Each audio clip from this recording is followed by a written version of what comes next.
And a very pleasant good evening, WNBA and women's basketball fans. And we welcome you back in to the WNBA 365 network, your 24/7 365 comprehensive home for all things WNBA and women's basketball related. Coming your way, folks, with a very early but also post-game edition of the lone game for the evening between the Sparks and Mercury. Here this evening, welcome in, folks, to the Calamac Sports Studios here in San Diego. Calamar joining you folks here from Central Hub here this evening.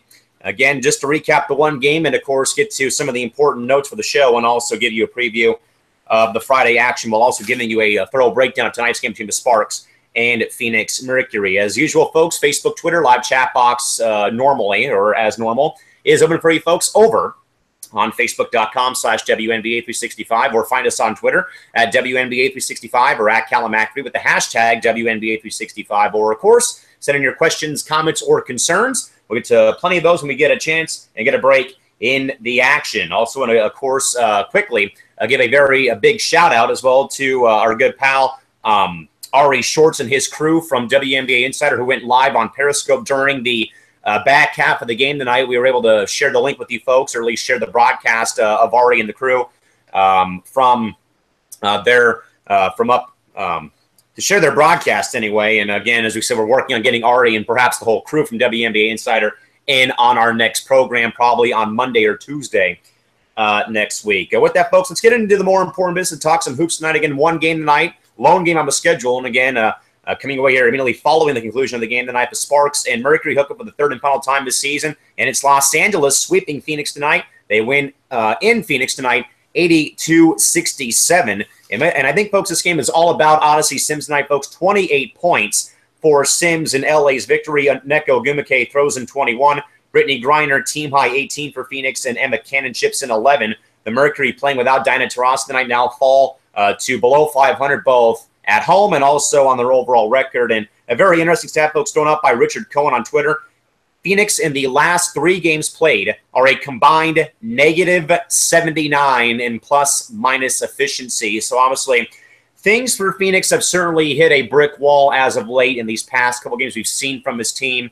And I think we'll start first with Los Angeles, of course, with them being the victors of this ball game tonight. And really, how tonight I think was a whirlwind or really a changing of the guard for this LA team tonight in regards to seeing different people chipping in different situations. Obviously, you'll look at Odyssey Sims' line tonight, 28 points.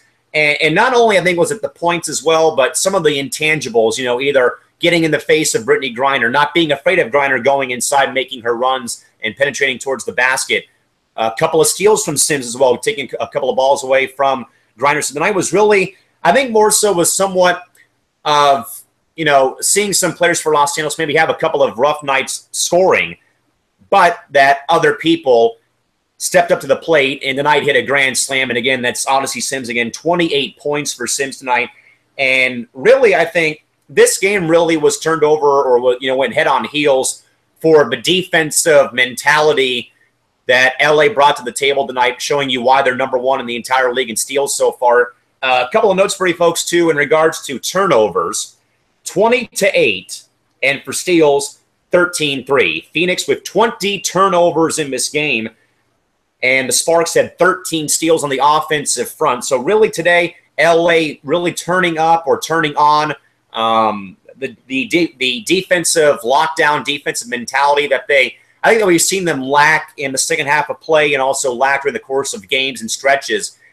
And tonight, though, far better defensive effort. Obviously, yes, they didn't let, you know, Phoenix kind of take control, the bench at least take control for the Merc in the last bit of the first half of the game tonight. But after that, they settled in and played beautiful defense all night. And that also, I think, led to a lot of scoring, though, too, not just from, or you know, as we saw with Candace Parker having a rough night. But as we said, there was someone, though, to somewhat, someone there to, you know, be a safety net, I guess, for Candace Parker having a bit of a rough game. Sims and Gray, and of course, Neko Gumake brings it to the table every day. Jantel Lavender, again, coming off the bench. Essence Carson, somewhat still working her way back into playing shape after the injured elbow.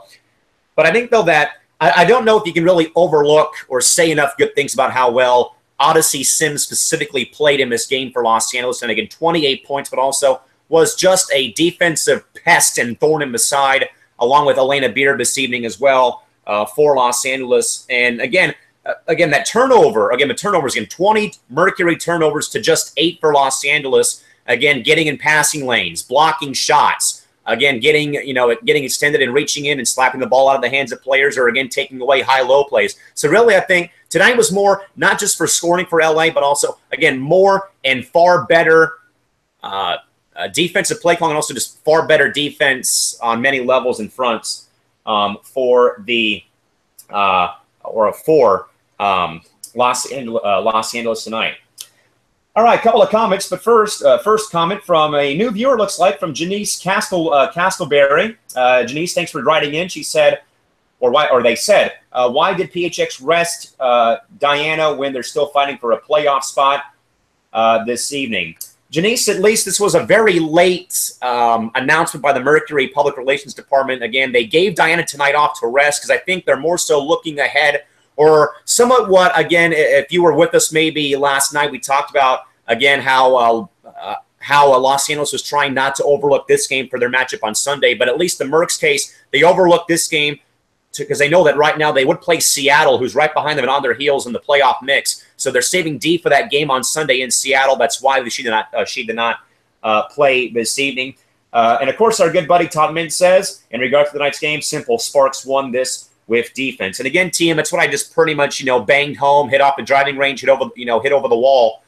It was, again, in regards to how the Sparks, again, played far better, and I think far superior defense tonight, way better than Tuesday, way better than their last game before Tuesday. Tonight was really a game where they really ratcheted up or turned up the defensive intensity tonight. Again, forcing 20 turnovers, 13 steals in the game. So, again, 2 big numbers for the Sparks this evening. Real quick, in regards to Todd saying about the Mercury, real quick, they're not going to move up. That's why. It does not matter to them finishing 6, 7, or 8. They had to give up home court. And also, I think, though, Todd, it also doesn't matter for Phoenix because, as we know about DT's reputation and that amazing, very, very incredible, like 30-game over 500 streak of being, like 35-5, I think, in elimination games. You know that she's going to show up when the pressure's on most. So if it's another one, a single elimination round for Phoenix, I mean, I'd put my money on them because of how well DT shows up in those big situations. And again, saving her stamina and giving her a breather for, again, a pretty crucial game for the Mercury on Sunday afternoon or evening up in Seattle against the Storm, again, who are both jockeying for playoff positioning. That actually keeps the Mercury magic number to 1 to clinch their playoff ticket to the 2017 postseason party. Folks, back to the game again. Once more, folks. LA 82, Phoenix 76, 67, a final score of the night from Talking Stick Resort Arena in Phoenix, Arizona. Again, folks. Again, Richard Cohen again threw the stat out on Twitter literally just moments before we came on the air tonight. The Mercury in the past 3 games are a combined -79 in plus-minus efficiency, and I think as we now go towards Phoenix, now again. We've already touched base again. Diana Taurasi, very late scratch from the game tonight. Again, was announced by the Merc PR department. Again, was resting this evening, and really somewhat maybe in a very small capacity, a white flag saying, okay, we'll take the L here, we'll move on for the game on Sunday. But again, I think tonight though was more of a stagnant offense for Phoenix tonight. Again, just not really able to get it going tonight in regards to Again, somewhat, with DT's absence, again, big deal, no big deal in anyone's mind, your opinion, of course. But, again, seeing, another night, and, again, obviously, we've seen this the past 3 games at the Mercury. Again, as Richard said, again, a -79 in the last 3 games played for PHX. And, again, the offense really never got in sync, got in rhythm. Offensive possessions wound up either being missed baskets, a lot of missed free throws, but also, more importantly, as we said, in regards to LA bringing up the defensive intensity again, Phoenix, 20 turnovers in this game.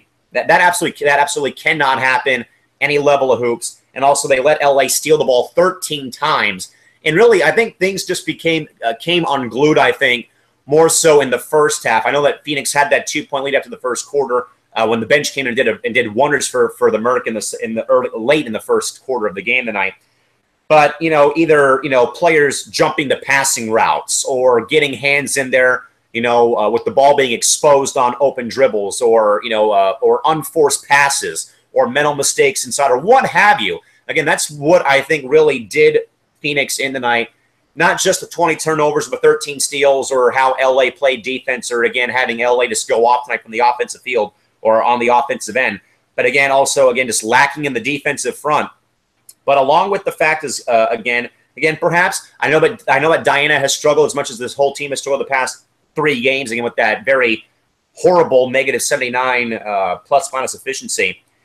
But again, taking Diana out of the picture again, and really, I mean, that knocks out, pretty much all, if not all, of Phoenix's offensive arsenal again, because, Griner working her way back into playing shape from the injury, of course. I mean, still, I think working some of the rust off. I mean, I know that perhaps maybe not as much of a big deal now as it was earlier on the first couple games back, but I think at least lately for Phoenix, this little slide they've been on, though, I think has somewhat rattled this team, I think, a little bit mentally. I think, obviously, losing on Tuesday in Minneapolis again in pretty rough fashion, getting blown out there, and then, of course, tonight losing to Los Angeles at home. It's been a late season tailspin that I don't think teams would want to go on this close to the playoff party starting up. And, I think for Phoenix to do that, now that the pressure, I think, kind of gets a little bit more condensed, I think, now at this point with how or what we've seen from them lately. And can they fix it? I think they can.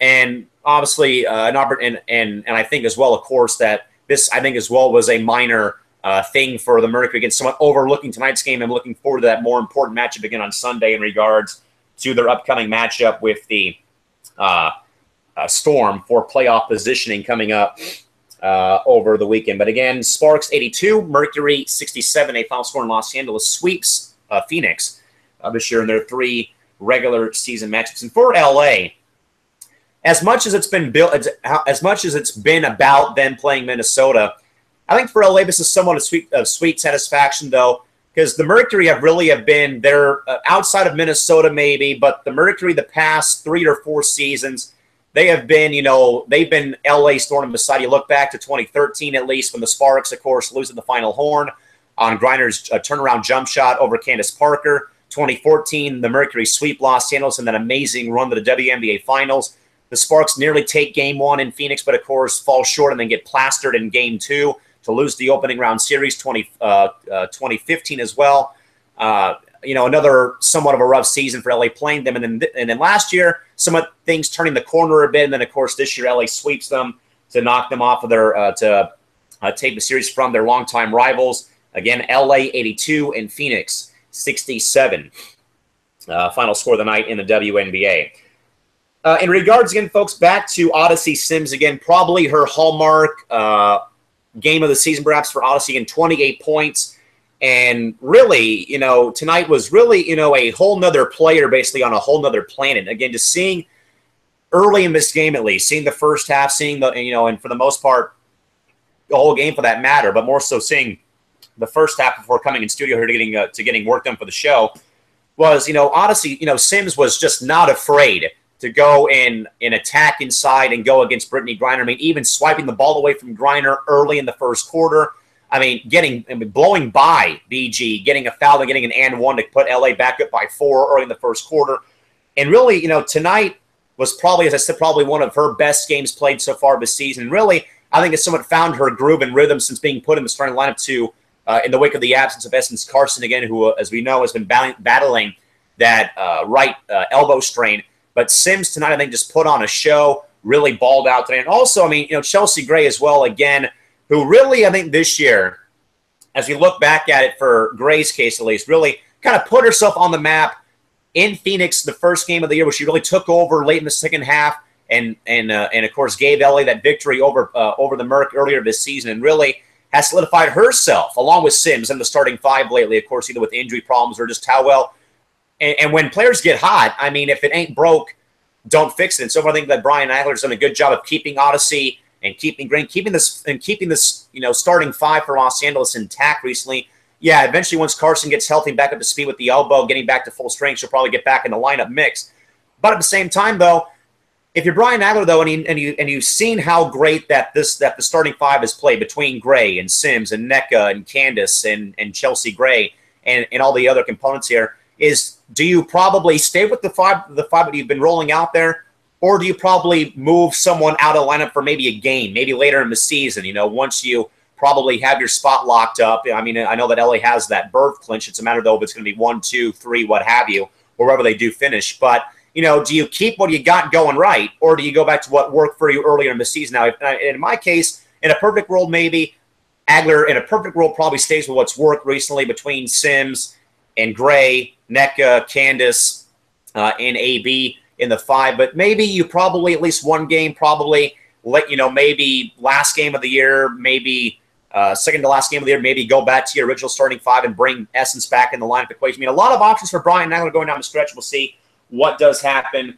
for LA going forward. A couple of comments real quick from Todd Mintz. Todd, first about Odyssey Sims. He said Sims is so strong, very quick, and strong enough to get to the rim at will. And again, Tom, it's what I basically said, though, as well, too. Again, very, I'm not surprised. I mean, seeing Odyssey play twice in person already, someone having that Mighty Mouse or Speedy Gonzalez type feel to her.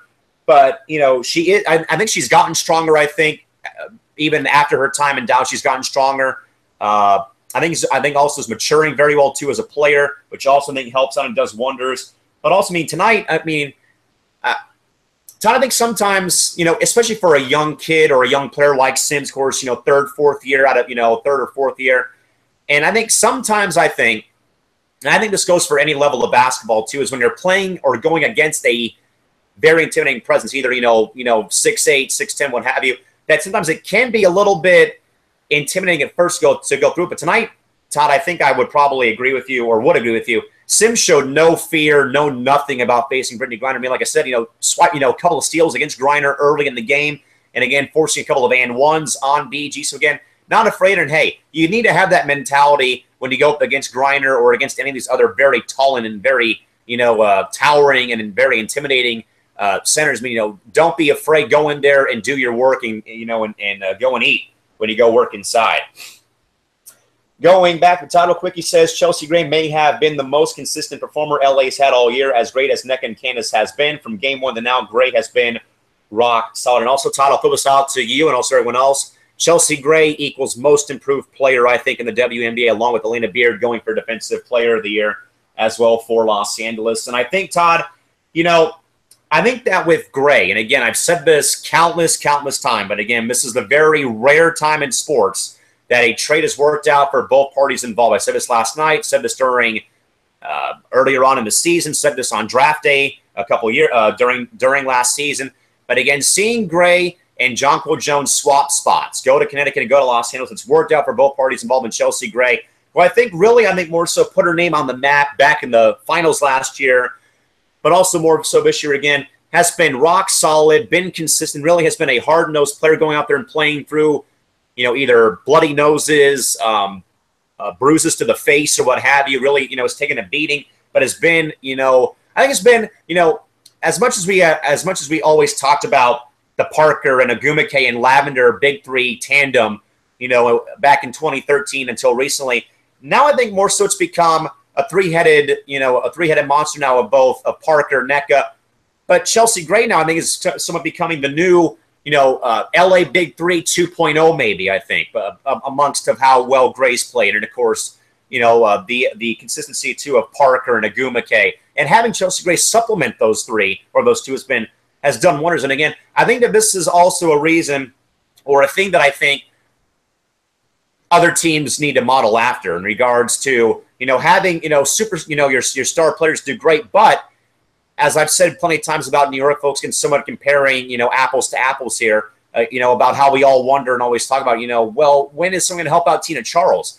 In the case of either LA or Phoenix or Minnesota, you have other players that are there to, again, take the pressure or burden off of those star players. Either it's Diana, BG, Candace, and NECA, and, of course, all the tools and all the puzzle pieces in place with Minnesota.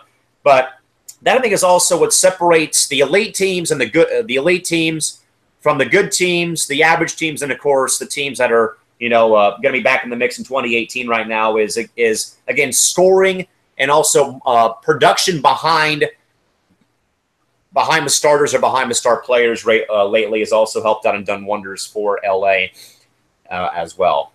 Folks, going back at least once more to the turnover department, folks. Again, folks, 20 Phoenix turnovers tonight, only 8 for Los Angeles. And really, I think not just the scoreboard, folks, but also the turnovers as well tonight is also, or was also, the Mercs' kryptonite this evening. Again, 20 turnovers.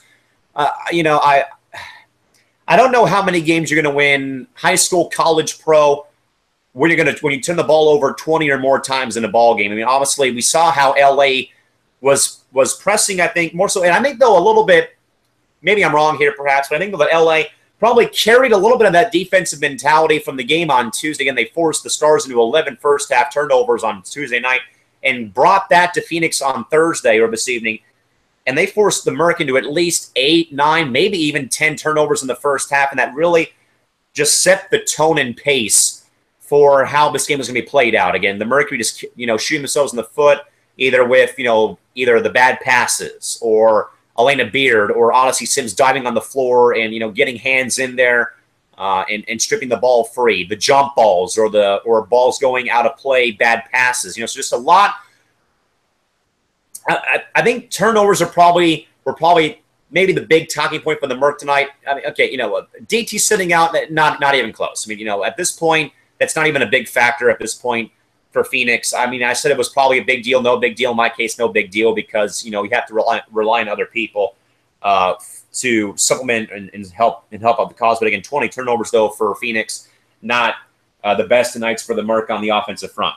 Todd, real quick, in regards to apples, he says the Mystics are the same. One game they have a great bench. Next 2 games they do not. They do not have a consistent supporting cast behind Deladon and Niesemann.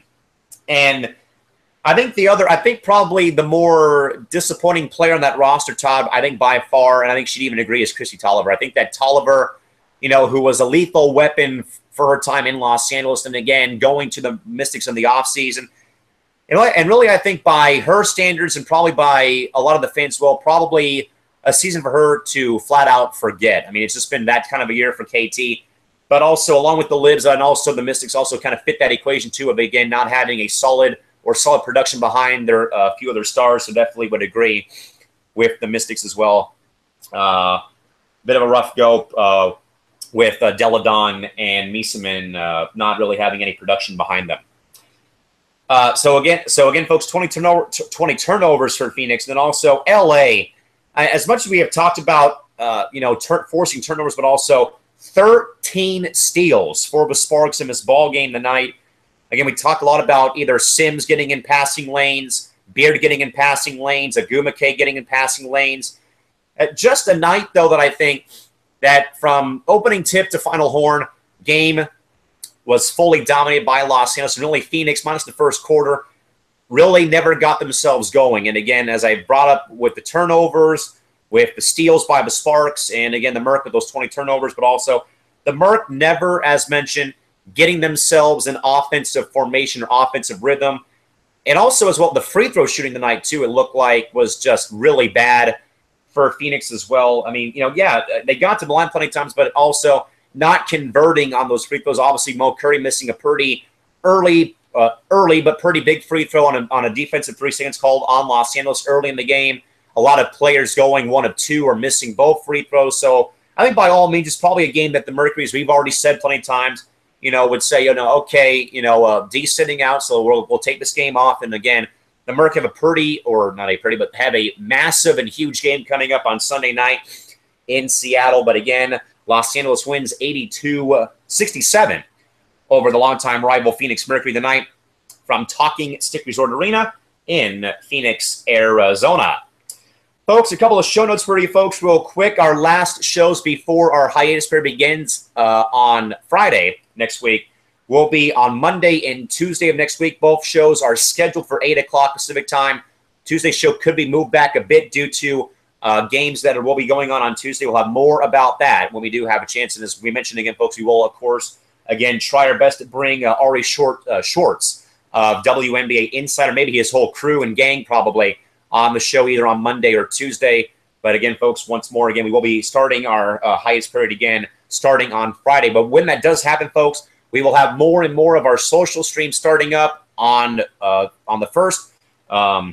maybe not on the first, but sometime after the first is when we'll have those social streams for you folks. And also, depending on my schedule a little bit, we will have a social stream for pregame and postgame talk of certain games as well during the course of the week. So again, look out. So folks, if you're not done so, again, follow us on Twitter, please, at WNBA 365, and you'll be notified when we do, in fact, go live for broadcasts during the course of the upcoming weeks of hiatus. Again, that's starting up on September 1st. Folks, there are 3 games on the Friday schedule for the WNBA on Friday night. Sky and Sun, 4 o'clock from Uncasville CT. The Libs will host the Mystics at 4:30, and the Stars host the Lynx at 5 o'clock, live and in full, and live streaming on your Twitter application. Folks, picks for the game real quick, going as follows. Connecticut, New York, and Minnesota are the picks from the network here for these upcoming 3 games for the 3 games coming up here on Friday. Again, the Sun looking to continue to ride their amazing wave of momentum. Again, hosting the Sky at 4 o'clock, Liberty hosting the Mystics at 4:30, and then the Stars and Lynx live on Twitter at 5 o'clock. And also, folks, that does bring me to a very important note, but also want to express our deepest thoughts, prayers to all of our friends and family, and also our viewers, and all the good folks down in Texas who are bracing for Hurricane Harvey. I know our buddy Marquez Anderson and Stephen Anderson from Project Spurs are both somewhat. They are okay. Just seeing some of their stuff on the web today in regards to Stephen, at least long lines at the grocery stores. Water is totally off the racks. But of course, to our friends and family, if we have family down there, friends, family, fans, and followers of us, again, we hope you guys do stay safe during the hurricane coming through for the remainder of a couple of days, and please be safe and know that we are with you guys, and of course, all the best to you guys during this natural phenomenon or disaster coming through. And again, hopefully, all the best to everyone down there who is and will be affected by this upcoming hurricane coming through. Todd Mintz, real quick, just about 3 games, large games, all of them, and I think it's also large games in regards to. I think Todd more so. I think the team with the most pressure on them right now is Minnesota. All that being with LA winning, that leads down to just a half game now over Los Angeles for the top spot right now in the WNBA standings. Obviously, it may look like a gimme, but as we said plenty of times with how the Stars have played, even during the 0-15 start, even to where they're at now, they have been in pretty much every game, and they have not, like other teams probably would in other leagues, they wouldn't shut it down and say, poor us, we're losing, and then we're going to get rolled or what have you. So definitely Minnesota with some pressure on them going forward, perhaps in regards to their game tomorrow. But again, folks, the Sky and Sun, 4 o'clock tomorrow from Mohegan Sun in Uncasville CT. Mystics and the Libs from MSG at 4:30. Lynx and Stars, 5 o'clock on Twitter from the AT&T Center down in San Antonio, Texas, tomorrow evening. Those are your 3-game schedule of games for the WNBA tomorrow. And again, the final score for tonight's game from Talking Stick Resort Arena in Phoenix, Arizona, Los Angeles 82 and Phoenix 67. Those are final scores tonight from the WNBA, or the lone game tonight. Again, folks, Odyssey Sims 28 points, Neko Gumake 21 to lead Los Angeles. Brittany Griner with the absence of DT receiving 18 points, and Emma Cannon 11 points. As mentioned again, courtesy of our good one of our good Twitter friends out there from Richard Cohen. Again, Richard with a stat to know, folks, in the Mercury in the last 3 games played are minus 79 in their last 3 games in plus minus efficiency going forward for the for everything going forward. Real quick, one final comment from Todd. He says in regards to it, he says that Dallas is probably the most vulnerable team. The break they get is the Sky schedule remains difficult. And obviously the race for the last 3 spots will heat up, and we'll see what does come out of it. But again, one more time, folks, again, final score from the night once more. Sparks 82, Mercury 67. Friday games of note once more, Sky and Sun 4 o'clock. Mystics and Liberty 4:30, and the Lynx and Stars 5 o'clock live and in full and streaming on Twitter tomorrow night from AT&T Center down there in San Antonio, Texas. With that, folks, as a reminder again, we are off tomorrow night. We will be back with you folks on Monday and Tuesday next week before we do, in fact, begin our hiatus period, starting again next Friday. Till then, folks, Cal McClurg signing off from the Calimax Sports Studios in San Diego. Have a great night. We'll see you folks back here next Monday. Take care and good night. Bye-bye.